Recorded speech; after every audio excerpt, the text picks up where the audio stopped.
Hello, hello. Welcome to tonight's training on uncomfortable conversations, how and why to talk with MAGA family members. It is that time of year. The holidays are upon us. It's just the season now. So that means that we're going to be surrounded by people that we may not talk to that often. We may be bracing ourselves for uncomfortable conversations, but right now we're hopeful. In the season of hope, we are hopeful because we see so many people defecting. And we want to play on that. So we're excited that you're here with us tonight. Make sure that you are joining us in the chat. Let us know where you're coming from. And to start us off easy, let us know what your favorite holiday dish is. Mine is called banco pollo or banco pavo or banco chupe. It is a Salvadoran dish. We stew our poultry. We marinate it, we stew it in a salsa, and we serve it on bolillo rolls with all sorts of veggies, with all sorts of delightful toppings. And also, we drench those sandwiches in the salsa that they're roasted in. So I'm a really big fan of that for the holidays. That is our family tradition. Let us know what your favorite dishes are in the chat because we have a heavy chat tonight and we want to get y'all nice and comfortable, getting in your good feelings as we prepare for tonight's very heavy conversation. And also, as we prepare for this heavy conversation, I want to thank you for being a part of it.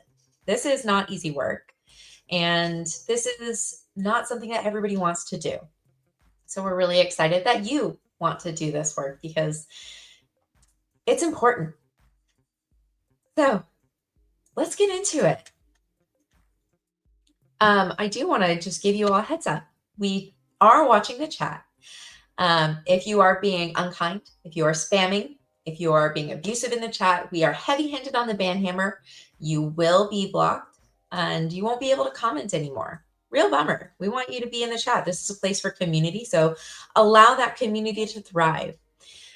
We also want to make sure that we are offering curiosity with each other in the chat.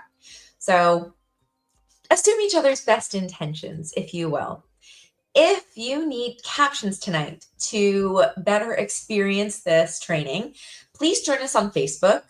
Facebook is going to be the better place to get captions. YouTube is hit or miss, but Facebook does have captions on live video.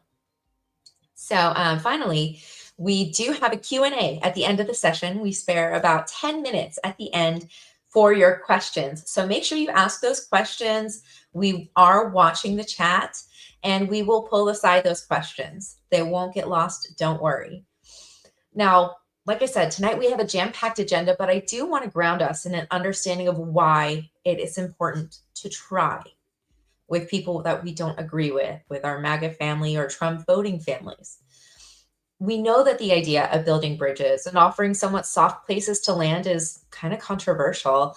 And honestly, it isn't for everyone. MAGA ideology has been incredibly hurtful and openly harmful. And it's hard to imagine why those of us who have felt that hurt would extend grace like this sometimes. Because honestly, it's vindicating to point and laugh and say, you voted for this. Now you get to suffer because I told you this would happen. But the reality is that not all Trump voters are full-blown MAGA. And even MAGA supporters are feeling disillusioned, disappointed, and could be looking for the door.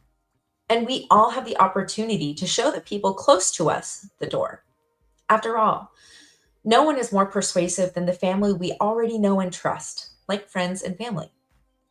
Because the alternative is pushing them further and harder into authoritarianism that harms us all.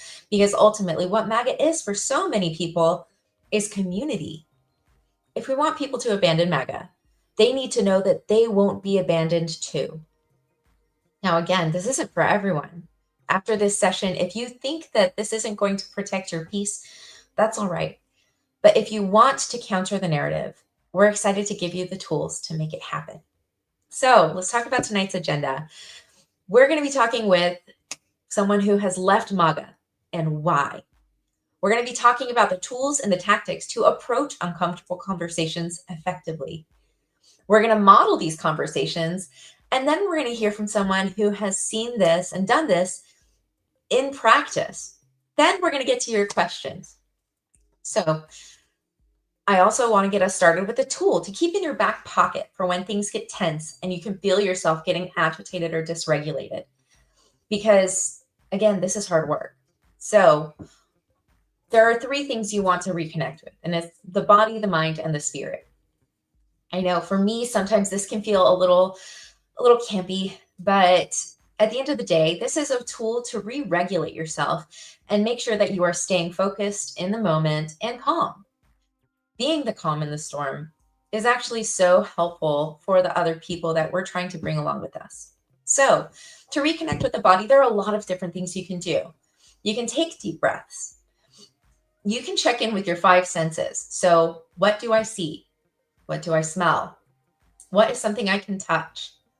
What's something I can taste? What's something I can feel? What's something I can hear? I don't know if that was all five senses, but I think you get the idea. Check in with your five senses. So that brings you back into your body. And you can also tense and release. So just tense up all your muscles and release them. Tense them up and release them with a deep breath. That can bring you back into your body so that you are focused on where you are physically, which then allows you to reconnect with your mind. Think about, why are you bothered by this? Why do you feel emotionally threatened? Why do you feel dysregulated? Think about what that is. You might not be able to resolve it in that moment, but at least you are thinking about it and not reacting to it. And then finally, reconnect with your spirit. What's your light at the end of the tunnel? Why are you trying in the first place? And why should or shouldn't you keep trying? Because at a certain point, sometimes you do need to protect your peace, and it's okay to disengage. So, given these tools, I hope that you'll take them with you. Reconnect with your body, your mind, and your spirit when you're feeling agitated and dysregulated. And make sure that those are your guiding stars as you approach uncomfortable conversations. Now I'm excited to introduce you to our first speaker, Rich Logis, who is a former MAGA activist, a volunteer, and a pundit. He founded his nonprofit, Leaving MAGA, in 2024 as a new community for those who leave the MAGA movement, who have doubts about their support for Trump, and for friends and family of those in MAGA. On his Leaving MAGA website, media appearances, and in person, Rich has shared the compelling story of his odyssey and what has led him to leave MAGA in August of 2022. He's most recently contributed to the Midas Touch Network, so we are very excited to welcome Rich Logis.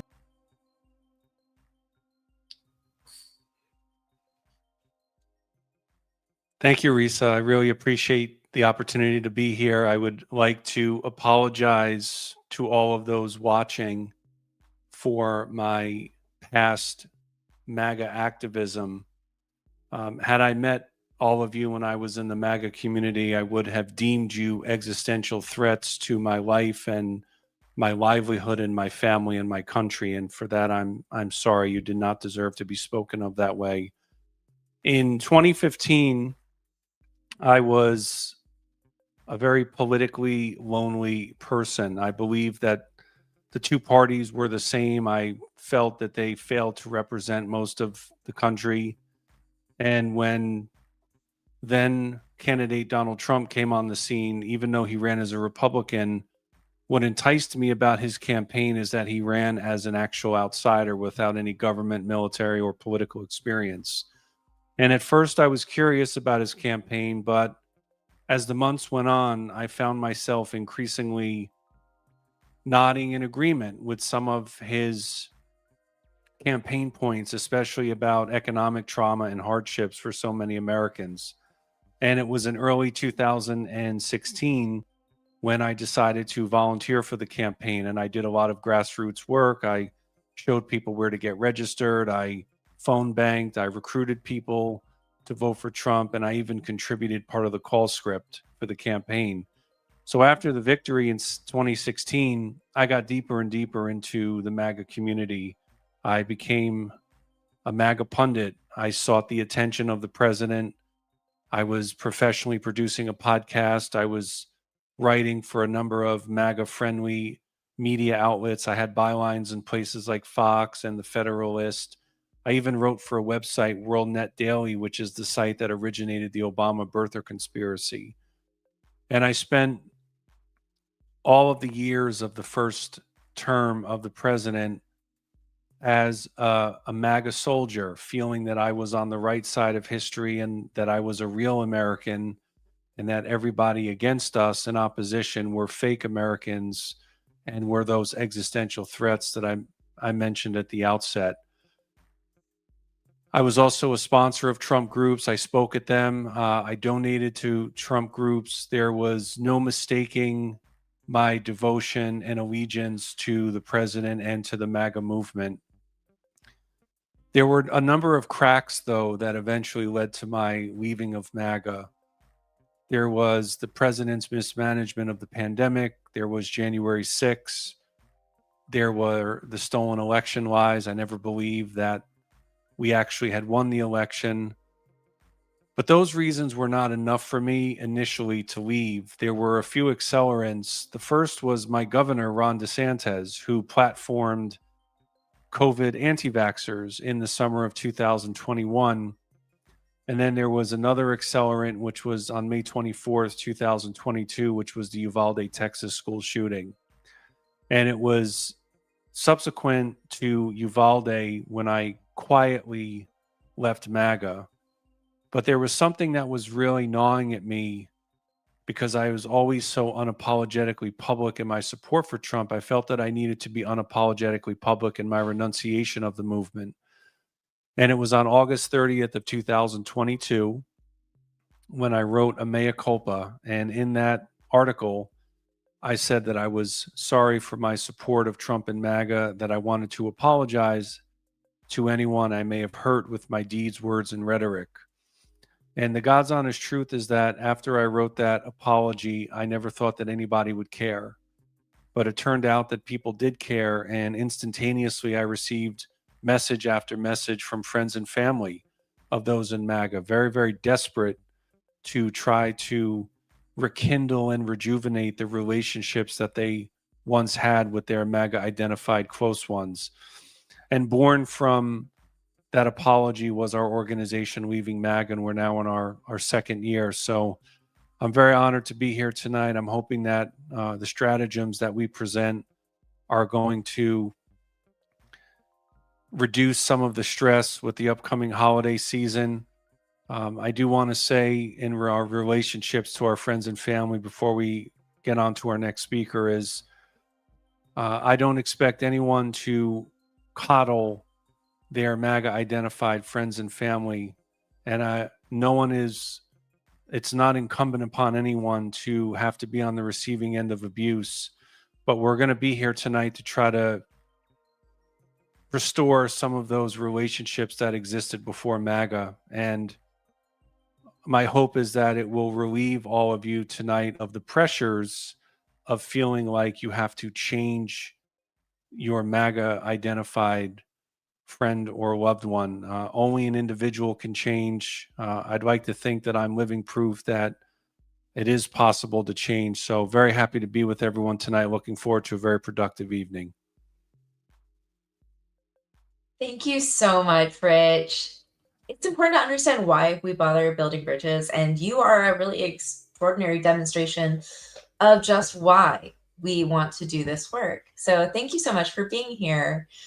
Our next guest is going to talk through narrative tools and tactics to approach these conversations effectively without putting others on the defensive, and instead steering them to ask questions.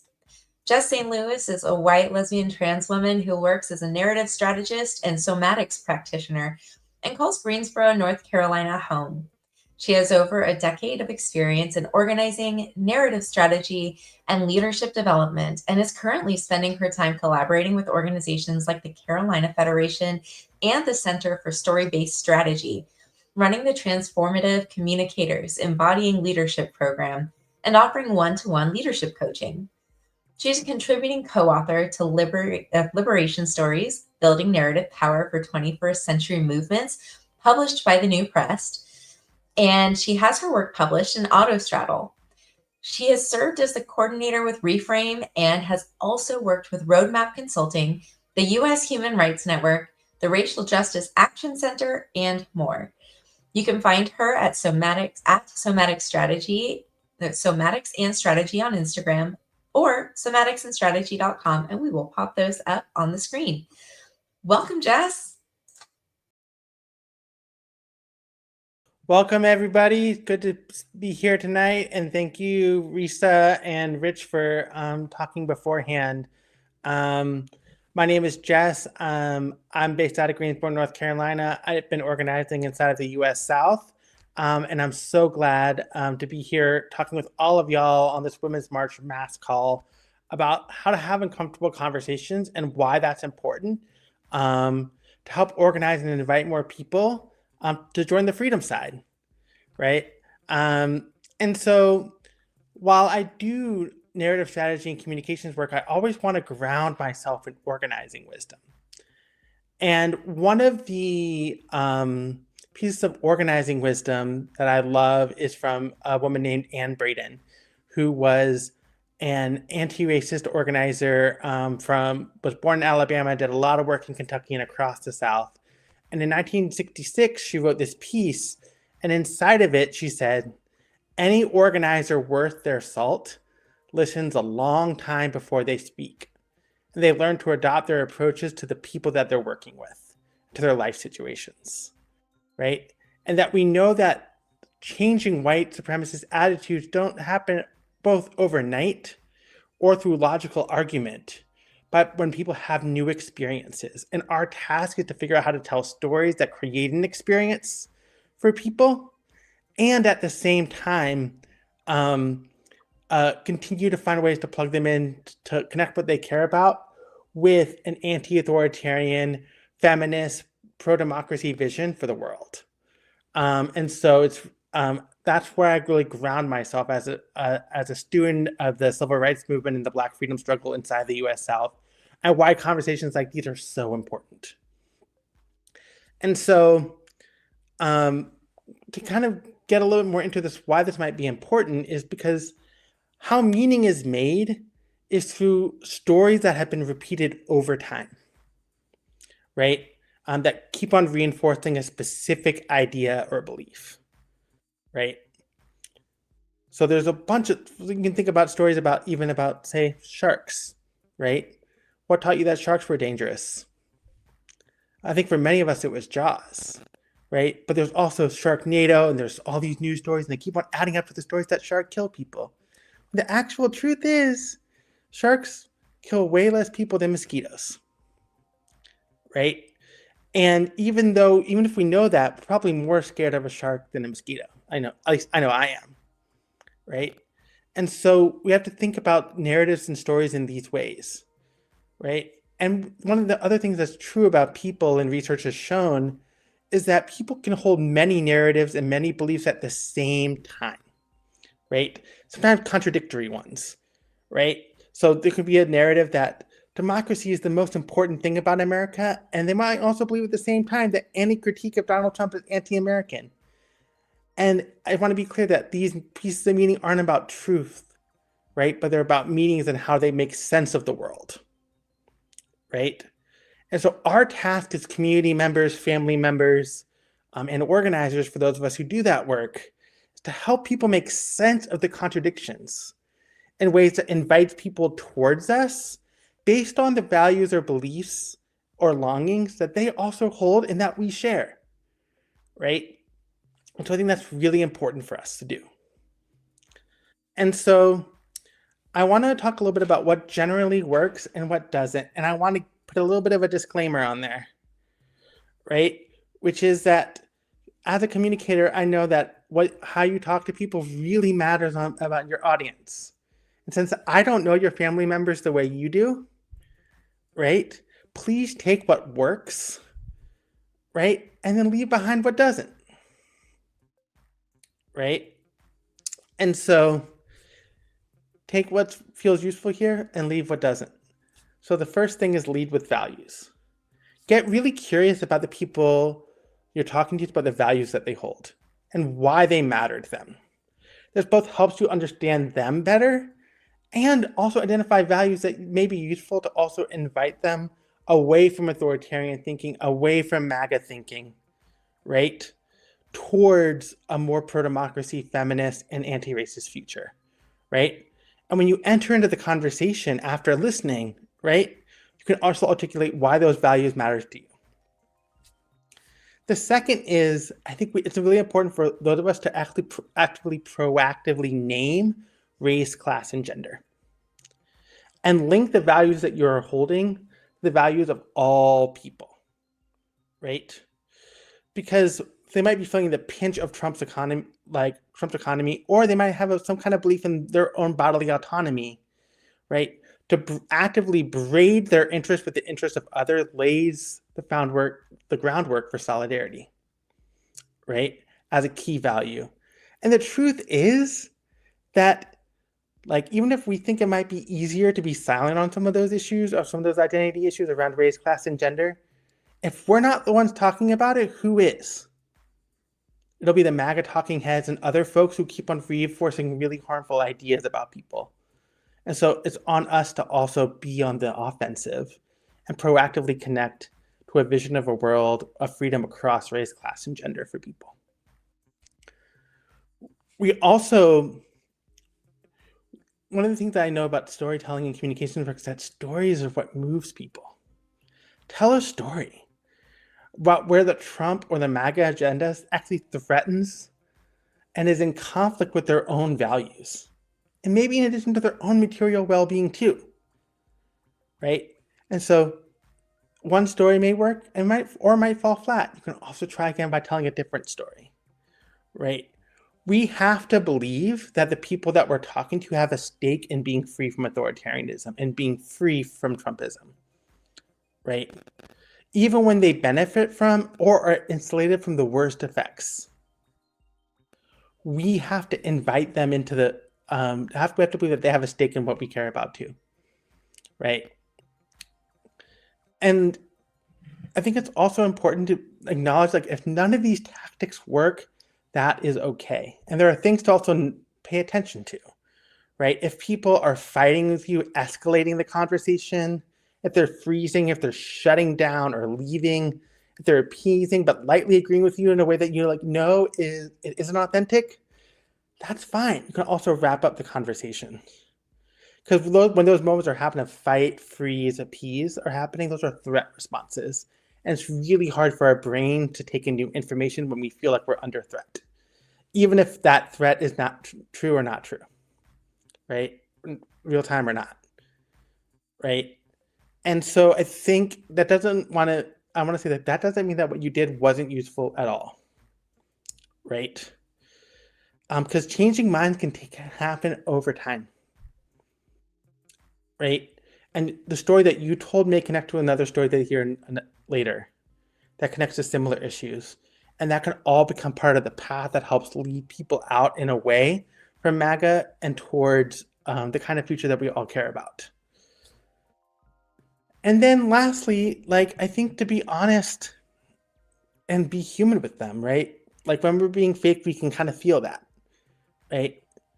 And so if we are able to be like, hey, this is hurtful, or I disagree, and you may not be intending to be hurtful to me or other people, but you can actually name that. In my experience, not all the time, but in my experience, many people don't want to hurt other people.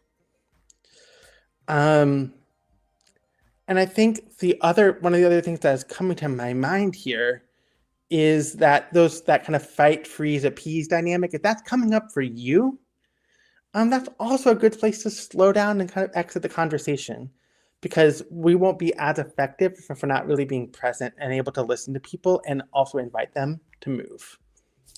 So some things that are generally, I would argue, are not the best things to do. First thing is that to not shame the person that you're talking to. When shame arises, people want to hide and disconnect usually, or lash out, And again, they're not able to take in new information, and shames the stories in those heads. And it makes sense that we feel really angry at people that were hurt because they've been accomplices to really horrible actions. Yes.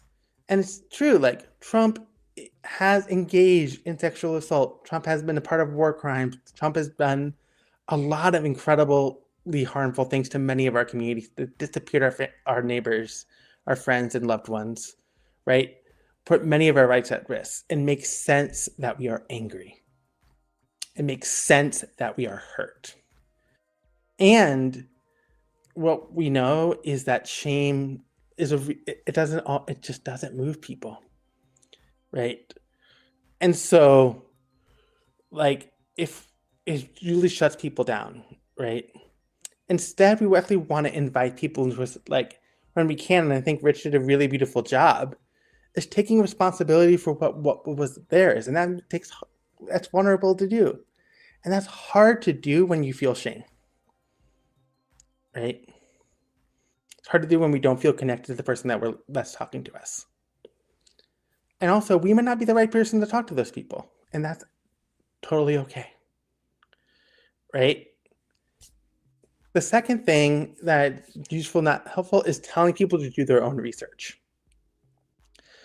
Because what we know about the internet is that doing their own research can lead them down pathways that reinforces MAGA and reinforces authoritarianism, right? Especially if their algorithms on their social media pages or their favorite search engine tend to send them to the same right-wing sources, right? And that isn't actually helpful.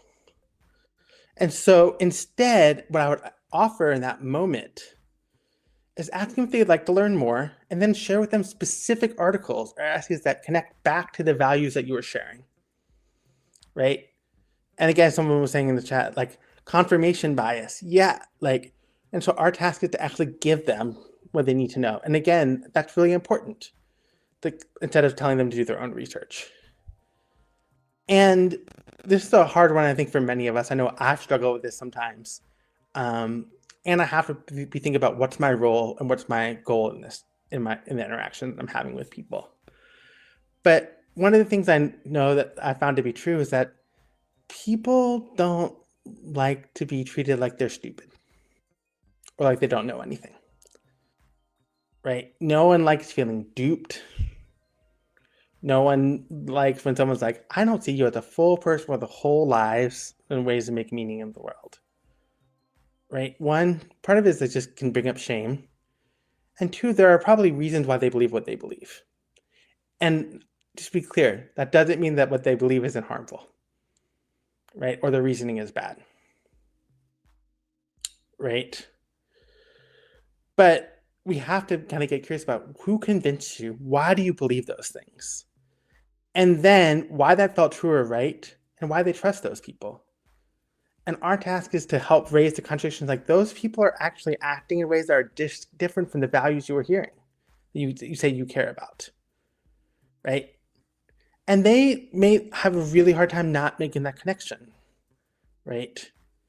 And so you can you have your reasons for believing what you believe, and like in the end,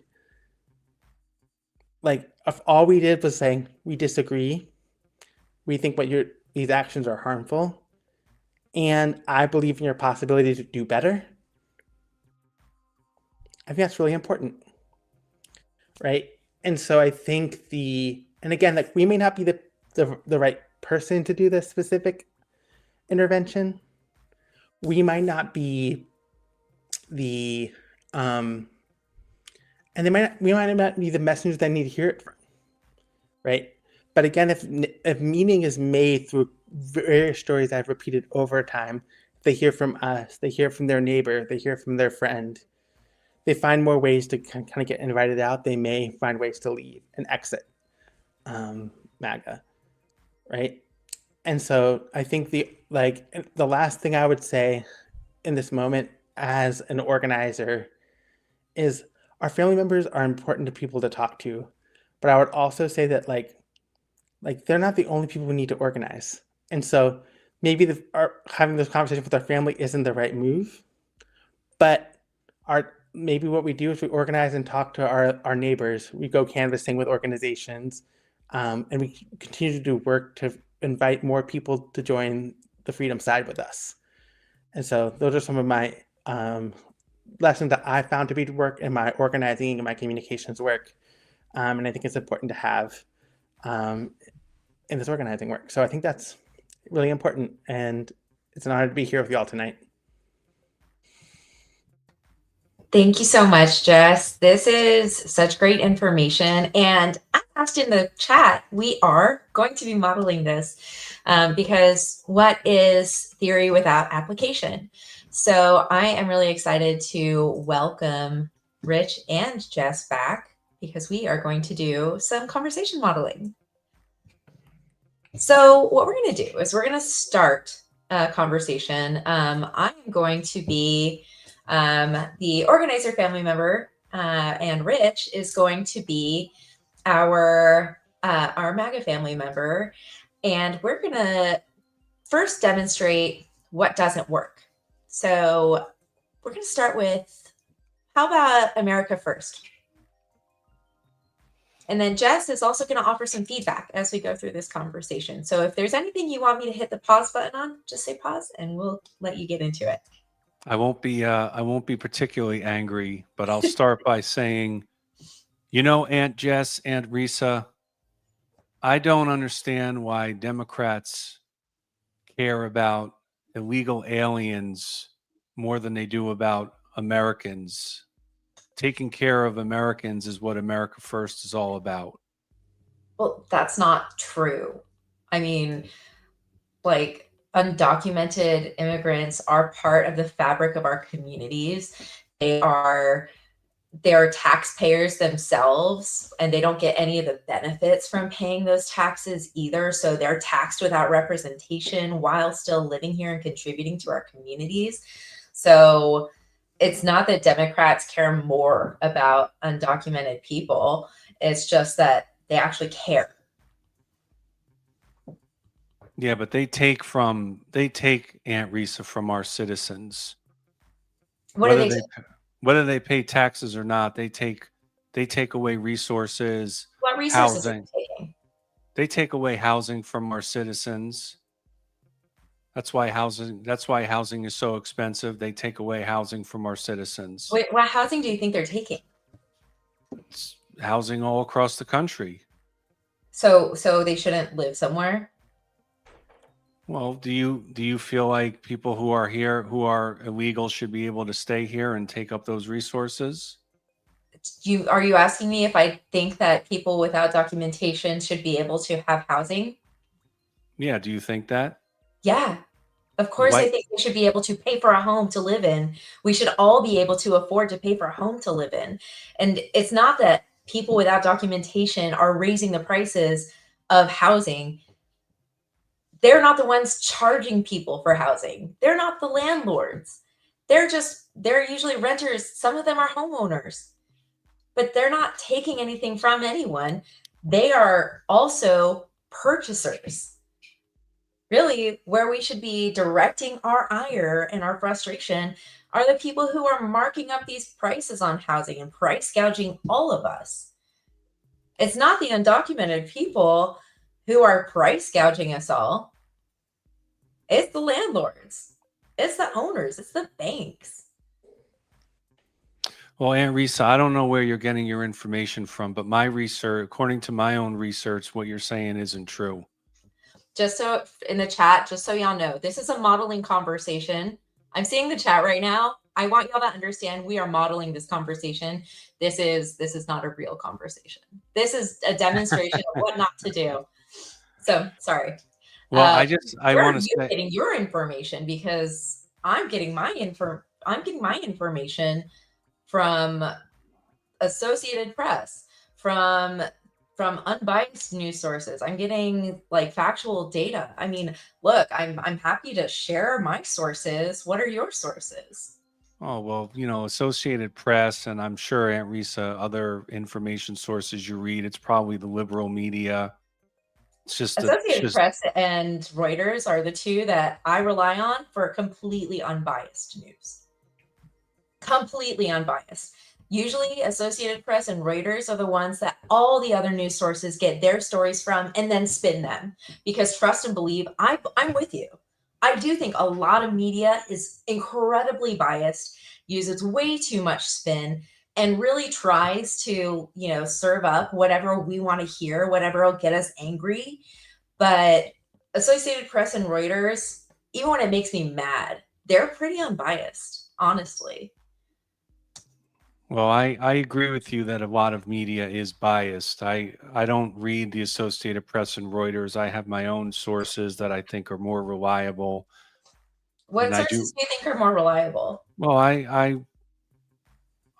have a lot of online research that I do. I really like the site Breitbart. I think they're really accurate. They do a lot of good reporting also, a lot of good opinion, a lot of good news, very well researched. What makes you think they're well researched? Well, they go really in depth into stories, and their writers are unbiased also. And in what way do you think they're not biased? Well, because they're just telling the truth. They're telling the truth about what's happening. And that's what the liberal media doesn't do. The liberal media just spins everything for Democrats. And that's not the news sources what I do. They don't spin anything. They're just telling the truth. See, and I see it the other way, because I see what you're talking about, sources like Breitbart, as spinning for conservatism. I see that they have a very strong spin themselves.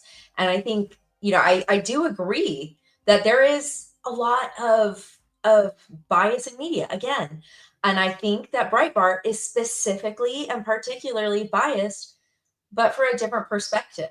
And like, if that's what's affirming for you, I understand. Like, we all want to be affirmed in our opinions, but what I see is that, yes, CNN, MSNBC, bias. That's deeply, strongly liberally biased.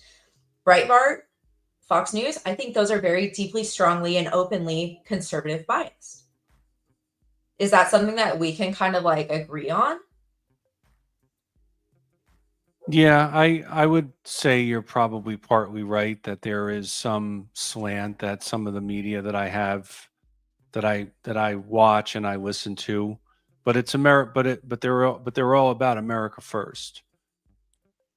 All right, so we're going to stop at this part because I see your hand, Jess. So what did we do wrong?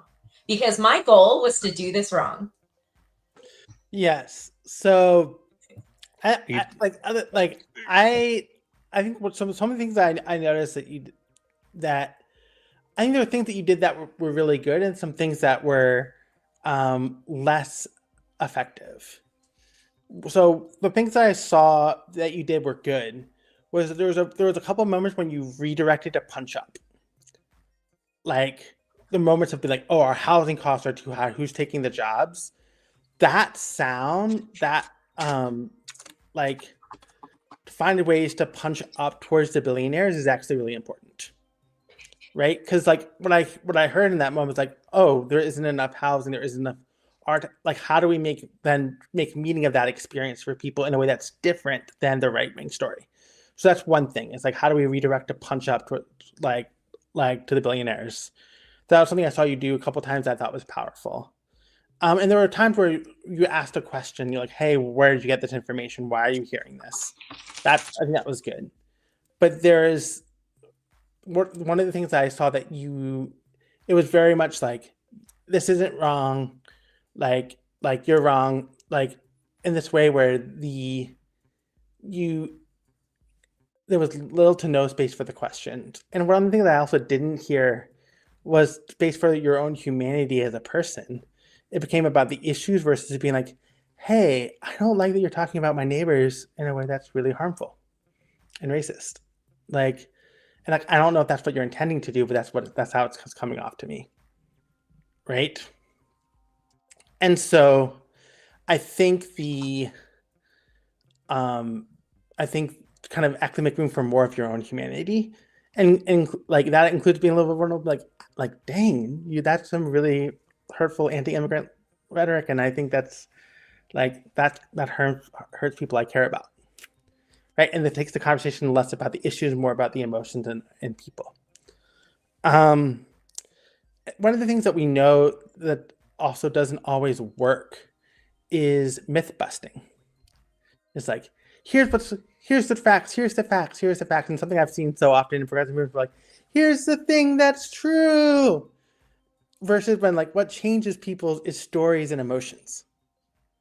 Right. And so our task is to help make meaning for people, not shove a bunch of facts into people's faces. And so I think I think those things are important to do. And I think those are some of the initial things that came to mind that made it hard. And also I think it was trying to kind of felt very intellectual versus being like, what's really the heart of the thing I care about here? And I think that's going to be important to do as we engage. And I think there's a way where like that piece where we can actually be bolder and be like, really? Like be bolder and like, I don't think that this is aligned with my value. Is that a value that you hold to? And I think that like is something that's important. So I think those are some of the things that came to mind. But I'm curious for y'all, Risa, what did you notice for yourself that was like made it feel less effective? Yeah, I was being intentionally combative. I was approaching from a place of trying to be right, trying to be corrective, and trying to show that Rich is wrong. It's an intellectually dishonest place to come from. And also, it was intellectualized. My problem is that I am very academic. I do love data. I love research.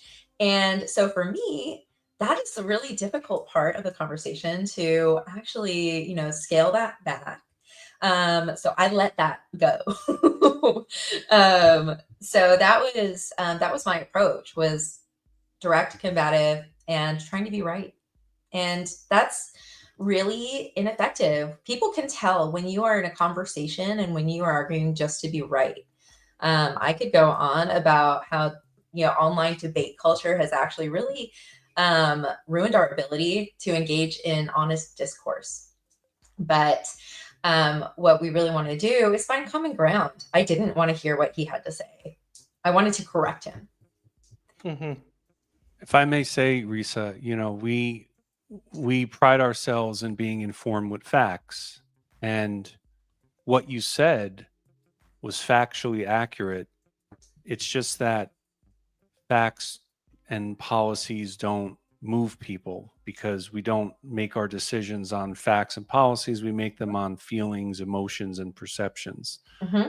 But your facts were spot on, and in a real conversation, you would be factually correct. But I think that highlights the point. It doesn't matter if you're factually correct. Doesn't. That's not the goal. That's not what's going to move people. So why don't we move into modeling what does move people? So Rich and Jess are going to model our next conversation, and we're going to have them talk about the economy and what is effective. Rich, are you comfortable continuing to be our MAGA cousin? Sure. Awesome. All right. And scene. Aunt Jess, I'm so thankful that we have President Trump in charge of our economy, because he inherited a terrible economy from Joe Biden. And my costs are down all over the country. The president is doing exactly as he promised. I feel like, can I ask you a question about that? Yeah, sure. Yeah. What the kind of economy that you want? Well, I want an economy where people have, and I have a chance to make a living and advance in my career. I want to see our young people be able to also advance their careers. They're saddled with all this college debt. I don't know why they went to college, but that's the kind of economy I want. I think that we have that right now. Yeah, I also want to like an economy where we can thrive. Where folks can like be able to have a good life, have a roof over their head, be able to put food on the table, be able to also feel comfortable that there's a chance for retirement, right? And some well-being. Do you agree with that? Well, yeah, I just don't think that Democrats do that though. I think Democrats are just interested in taking and taking and taking, and we as MAGA supporters, we get laughed at for this, but we think that everyone should pull themselves up by their bootstraps, Hmm. just like our parents did, and they took care of themselves. I just want an economy where people can succeed on their own efforts, and I don't think Democrats really believe that. They just want to take. Yeah, I hear you saying that, and I like that. Like I just want to say I haven't experienced what you're talking about. Like when I go to the supermarket, like the eggs are still $5-6. Where I'm living at, like where I it gets harder to put food on the table. And I talk to my friends who are school teachers and other folks who are just having a really hard time, right? And especially like the moment when Trump cut all the SNAP benefits, right? Like be able to help food on the table. I saw lines outside of farmers markets where people were helping people access care because they needed to find ways to get food. And I don't know. I haven't seen the economy that you're talking about coming from Trump. And I think you're also right. Like the establishment Democrats have also historically also have reinforced income inequality, right? But I think that we could probably be more secure, if we had something like Medicare for all, where we all had guaranteed health insurance. If we were able to do in our communities like what Zoran Mamdani was doing, where we're talking about be able to freeze the rent, create universal childcare, and I see these progressive champions being able to start articulating the kind of economy that I want to live in. It sounds like you want to live in too, right? But you don't have much trust in that being possible, is what I hear you saying. Well, I think your points. I understand your points, but I don't think, Aunt Jess, that communism is really the solution for our problems. And if we're going to have communism like Medicare for all, then people aren't going to be able to get actually the health care that they need. We're just going to be like Canada, where people are waiting for years to get a surgery or to get a chance, doctor's appointment. That's not what I want to see. I don't know why Democrats keep talking about that and want to see that. I hear that. And like I've had friends who have waited for years to get surgery because they can't afford healthcare. Do you know friends and neighbors of yours who've had that same experience? Well, yeah, there are some people who I I think that because they were in Democrat states, they took them a long time to get medical care. Yeah, it's Was happened. I've seen it. what was it Democrat states, or was it the fact that our insurance is controlled by private companies and billionaires who want to keep on making more money off of our suffering versus making sure that everyone's needs are taken care of? Yeah, and I can agree with that point about insurance companies. I think that they do charge too much. It didn't.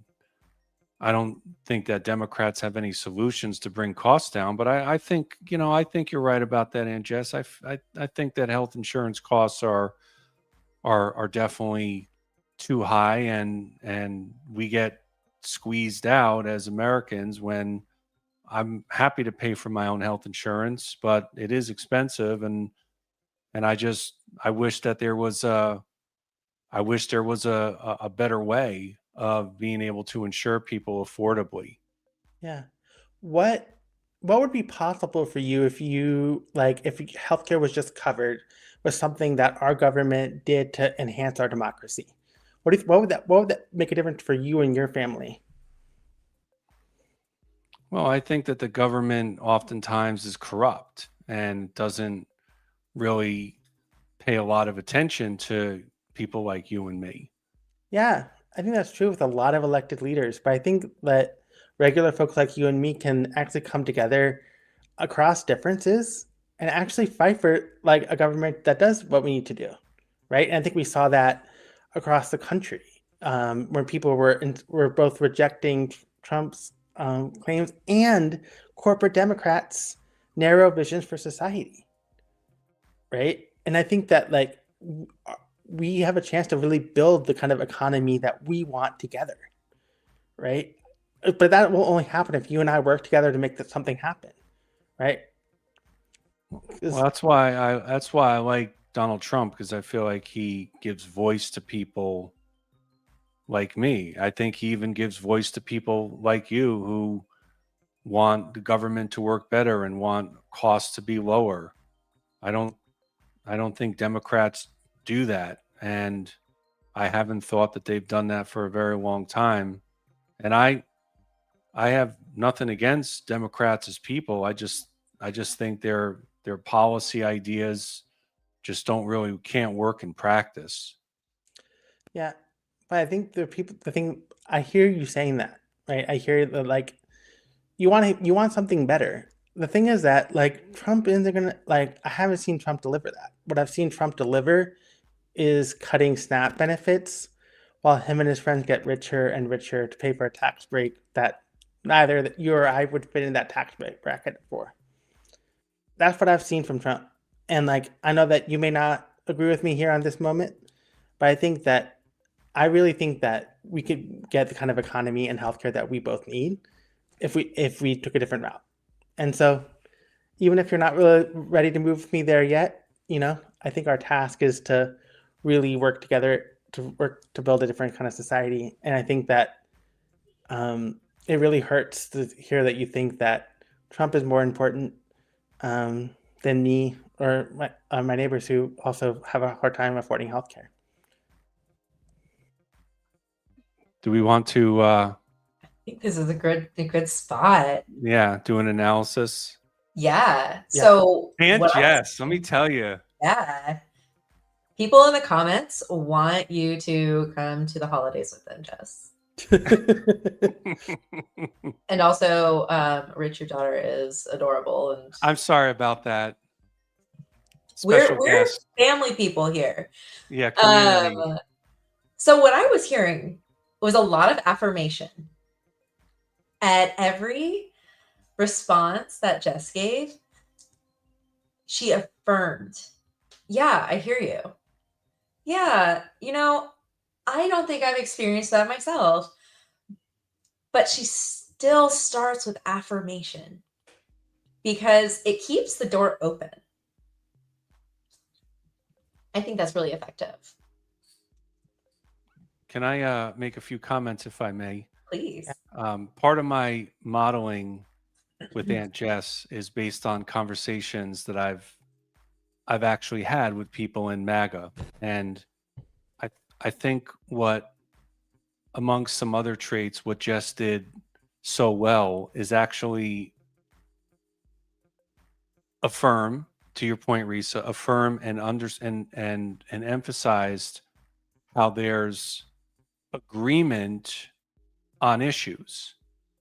There was agreement in that conversation about healthcare costs being high and about the government not representing as well as it could all Americans. And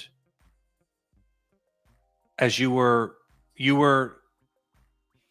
as is said in law, leading the witness. And I'm not sure if that was consciously what you were trying to do, but my sense was I was imagining being a MAGA, the MAGA nephew, and you caught me off guard in a conversation. You caught me off guard by actually not arguing but agreeing, and because of that, it lowered the bulwarks for us to actually have more of a conversation than a debate. Mhm. So you did really a stellar job on that. Thank you. Yeah. Part of what I was trying to do, one of the other things that I was attempting to do was also point to a shared vision.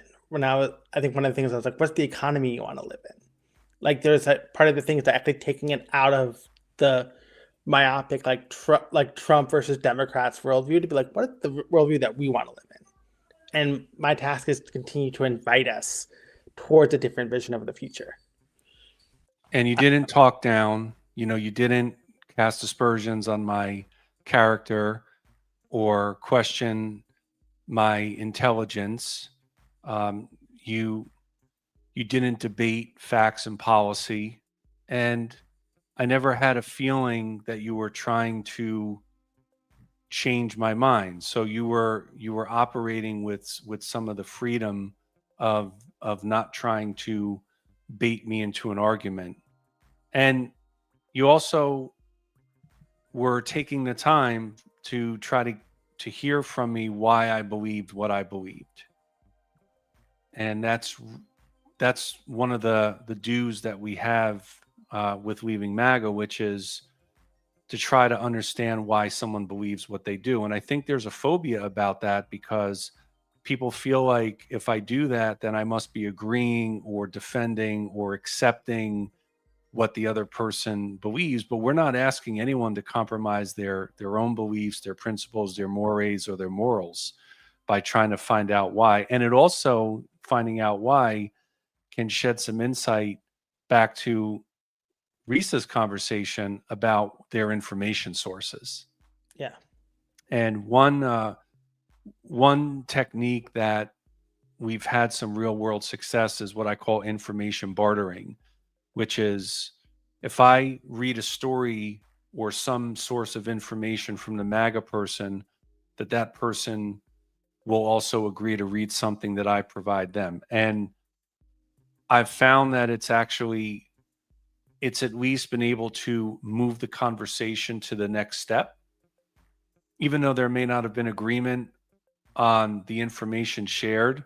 The bartering system, at least it gave us an opportunity to open the minds of the other person, and sometimes maybe we get something that gives us a different perspective and an alternative view. So that's something that we've done as well. We have one lady whose brother was a MAGA 2024 supporter, and he recently left MAGA because she implemented a lot of these stratagems that we're talking about tonight. She was very, very patient with her brother, and her brother came to realize through conversation that his outrage was algorithmically shaped and that he was conditioned to always be angry. But that came from just lots of conversations and using these don'ts and do's. Well, thank you both so much. This has been really helpful. I know in the chat, everyone is popping off. And I really, I really hope that we all understand that this is modeled conversation. This is just to demonstrate what to do, what not to do. But take this how you need to. Take it with you into your family situations, and really try to work those pivots. So thank you both. We'll bring you both back for Q&A. I know we're going a little long tonight, but I think this conversation is really robust. So thanks for staying with us. So our next speaker is from our own team. Because these conversations may seem a little idealized, it's really easy to model these tactics with safe people because we are safe with each other. But how does that work in real practice? Kendra Seawright is a 10-year tattoo artist and organizer in Amarillo, Texas. Born and raised in conservative to extremely radical Christian spaces, she's been learning to juggle feminist values without isolating herself from her family. She is also our regional organizing fellow here at Women's March, working in rural Texas, and she'll tell us about how she is applying these tools and how effective they are. Hi, Kendra. Hey, how's it going? Glad to be here. So I was really excited to see this modeling of conversation first and see y'all's reaction to it in the chat. It was very much an idealized conversation, and we love how calm and collected they were able to be just so that we could understand where they were all coming from. But we know that sitting down at the table, even in front of food that people have worked all day long to prepare, that's not usually the kind of respect or emotion that comes through whenever we're in a space where we feel like this is the first time I get to see this person face to face, and I'm going to get to ask them all the things that I've been really storing up. So, in my experience in Amarillo, Texas, rural Texas, closer to Abilene, these places where there's not a whole lot of space for more progressive minds to be able to speak. It's not as welcomed for sure. What I've noticed is that I've just got to step into my space and know what my values are and know that they're not just talking points.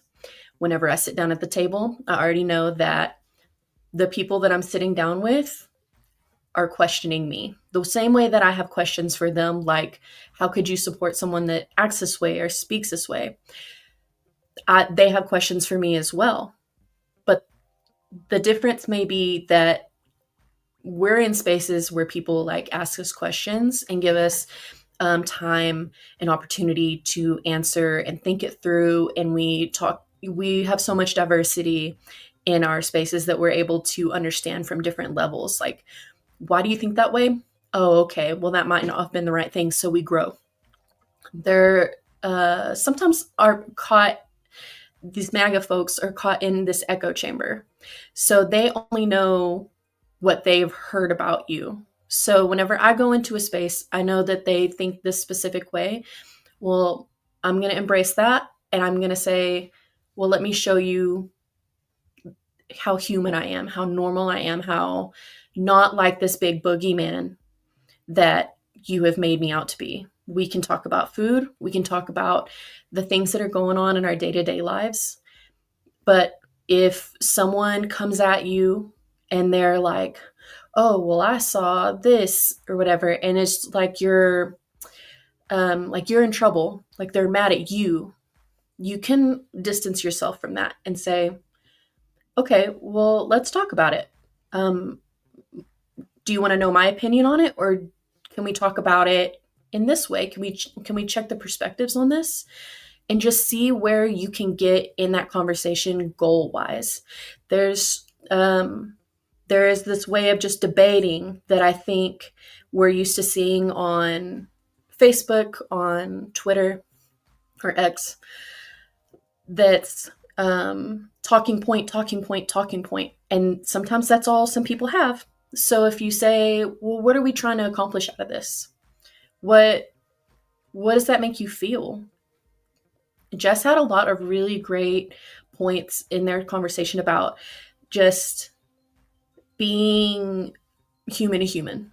And that is what works in my experience in Texas, in New Mexico, in Oklahoma, all of these spaces. It's just reminding people that we're just doing our best. We're all just trying to figure out how to make it to the end of the day and look for our future with our families, with our kids, and that we all really do have a lot more in common than we are being told that we do.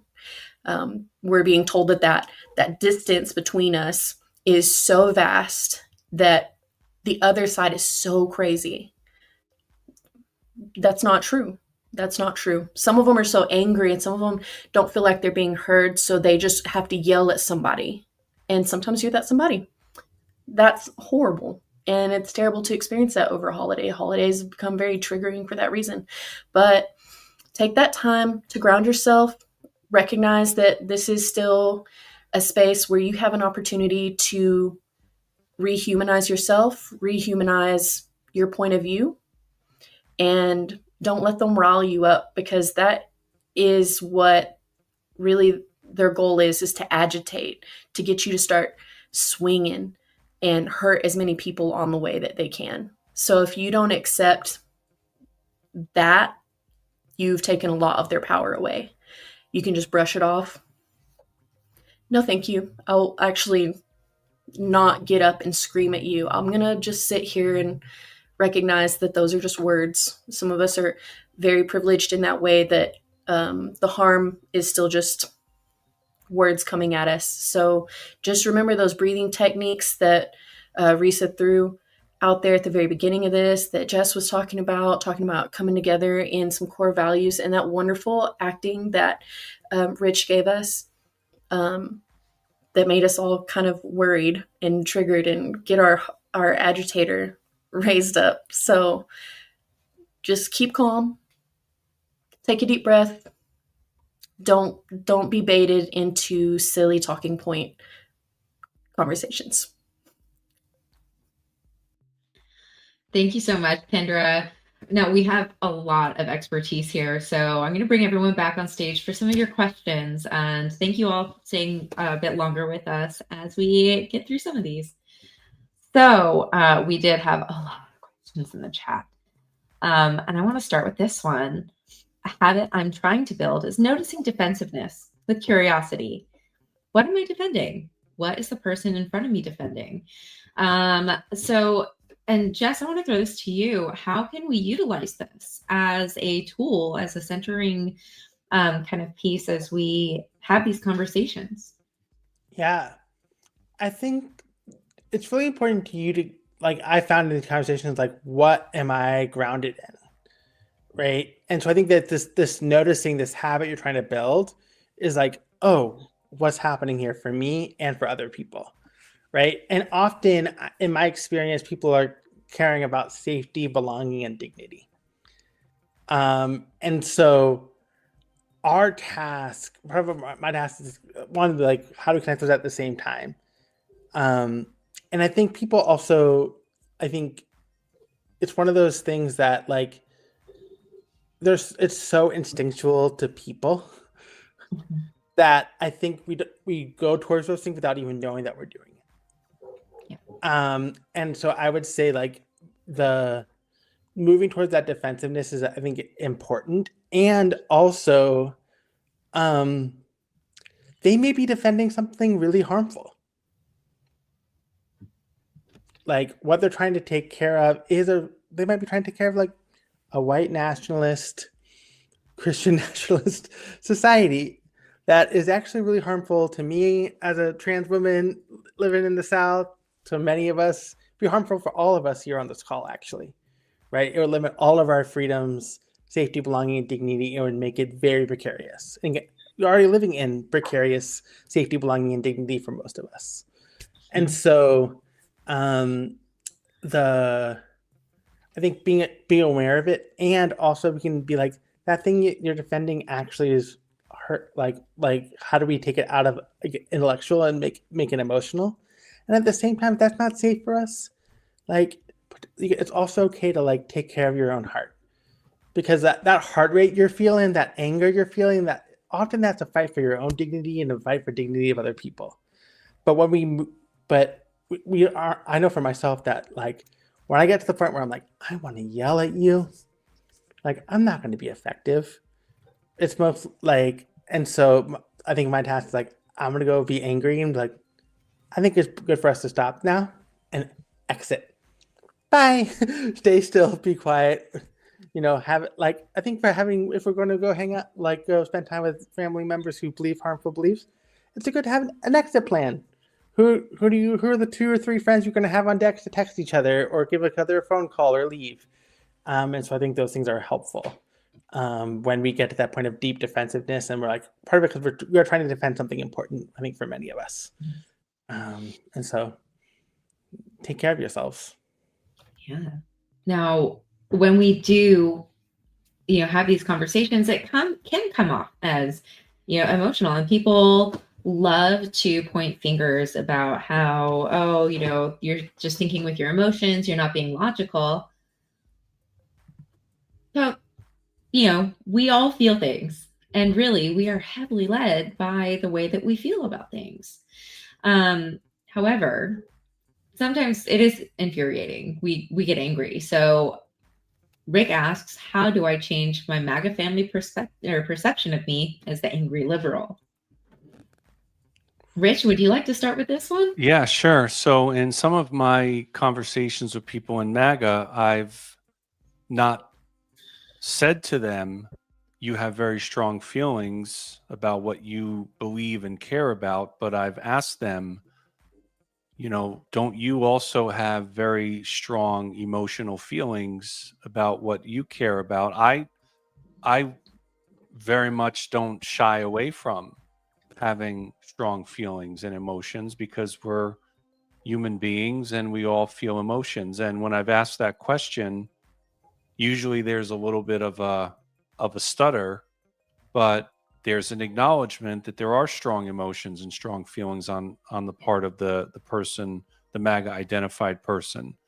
So I think the way to make this, to try to tackle this question, is to make it very, very personal. And what I mean by that is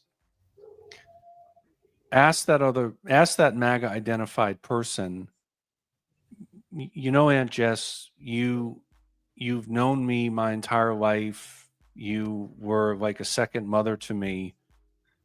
Why do you know me well? Why do you feel like I am this raging, angry liberal who's pissed off about everything?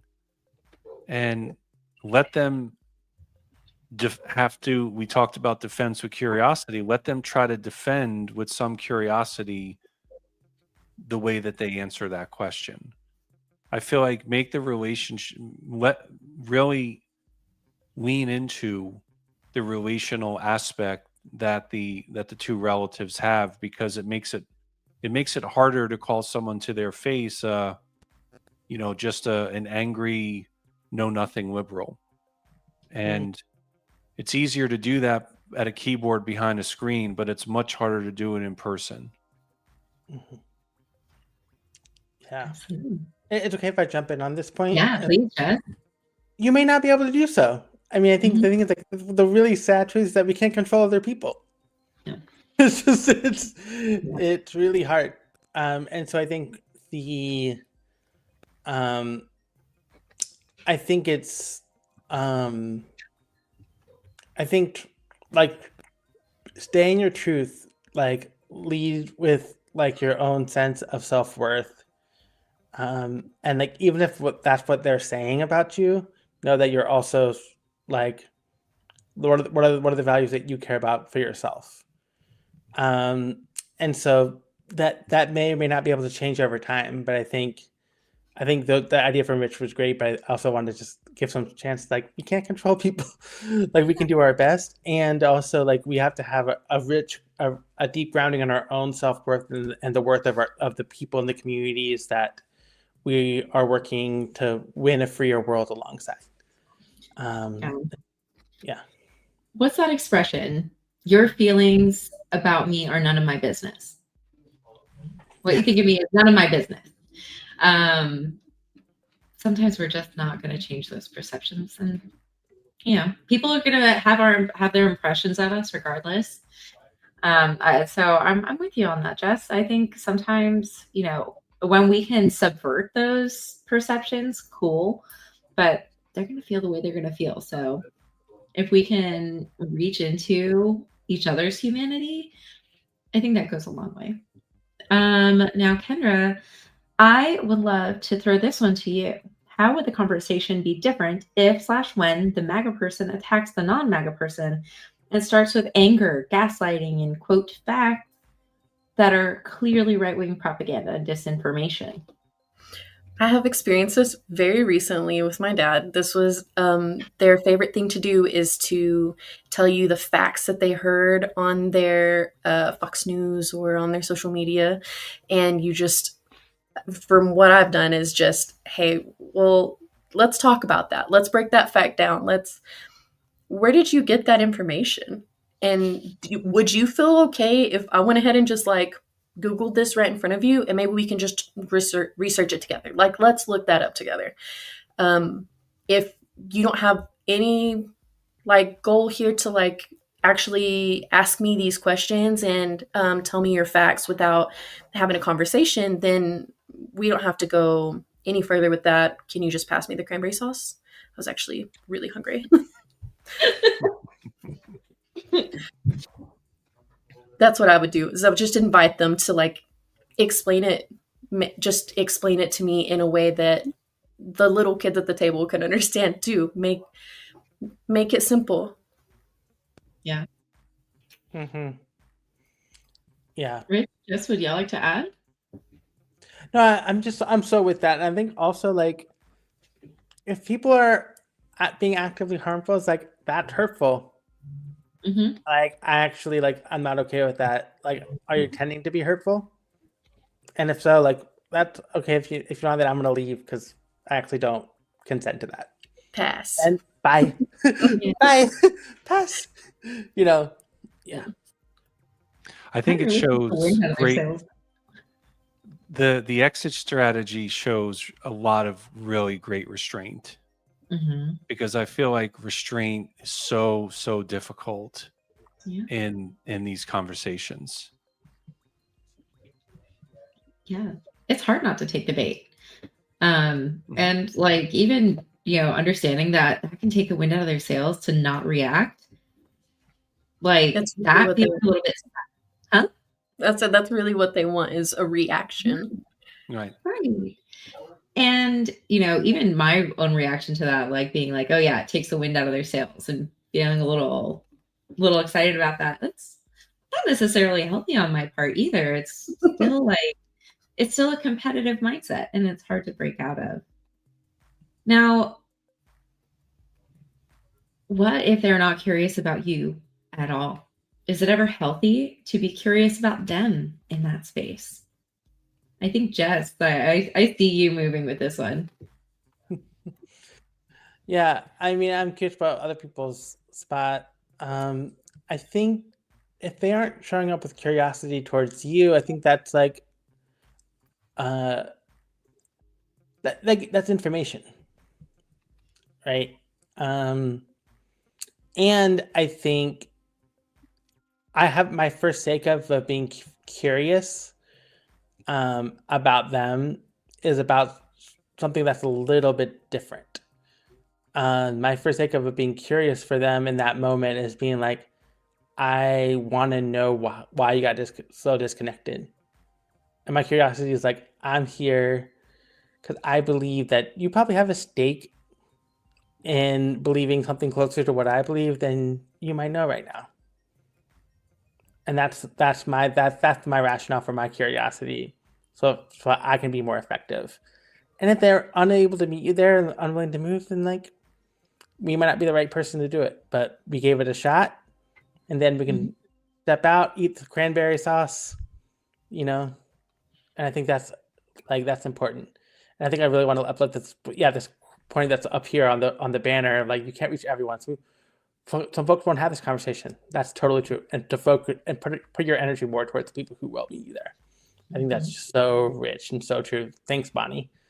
Yeah, I don't know if other folks have any other ideas about that piece about curiosity, Kendra or Rich.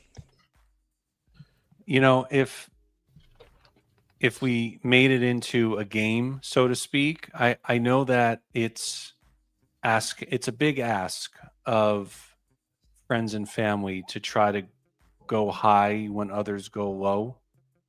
But if there's no curiosity on the part of the other person, and we play a little game, for lack of a better word, where we try to delve a little bit deeper into why they lack that curiosity and what it is again that they believe, maybe from that action that is initiated, maybe like Jess is saying, that it could open up a conversation that maybe didn't exist. But no one is under any obligation to have to create curiosity if it's not reciprocated. That's Kendra? true. I would say just maybe beforehand, because I'm thinking of all the really daunting conversations that we're going to have at our table, and years past, what's that sounded like? Um, do I have any like questions for them specifically that are really important to me? Because otherwise, I might be laying a trap for myself to get into an argument. I do want to be curious, and I do want to meet you where you are, and I want to understand where you're coming from. But if you ask it in a wrong way or a pointed way, they're immediately up for defensiveness, and then we're right back here into an argument. So maybe think about what you would ask someone and kind of picture how that conversation goes in your head a little bit, and just kind of practice. And I think something that we do as humans is that we mirror the behaviors of other people around us too. And even if we start off with someone who isn't curious about us, I think the more we model that and that we demonstrate that and just operate from that place, it becomes a community standard among the people that we're dealing with. It's hard for people to keep being combative when the person that they're being combative at isn't reacting and is instead yes-anding them into a place of authenticity. So I think there's a balance to be struck, but I think if we're the ones who start that tone of curiosity, some people will pick up on it and will carry that through as well. Mm-hmm. All right. This has been incredible. These have been a lot of great questions from the chat. Thank you all. Thank you, Rich, Jess, Kendra, for offering your expertise and your incredible minds and hearts in this conversation tonight. And of course, thank you all for joining us tonight here in the chat on YouTube, on Facebook, on X. Make sure you check your email. If you registered, we will send you an email with any resources that we discussed tonight, as well as the video if you want to watch this back and replay and study. Finally, of course, safe travels. Keep your peace, but I hope that you have fantastic conversations with your family and that you build bridges this holiday season.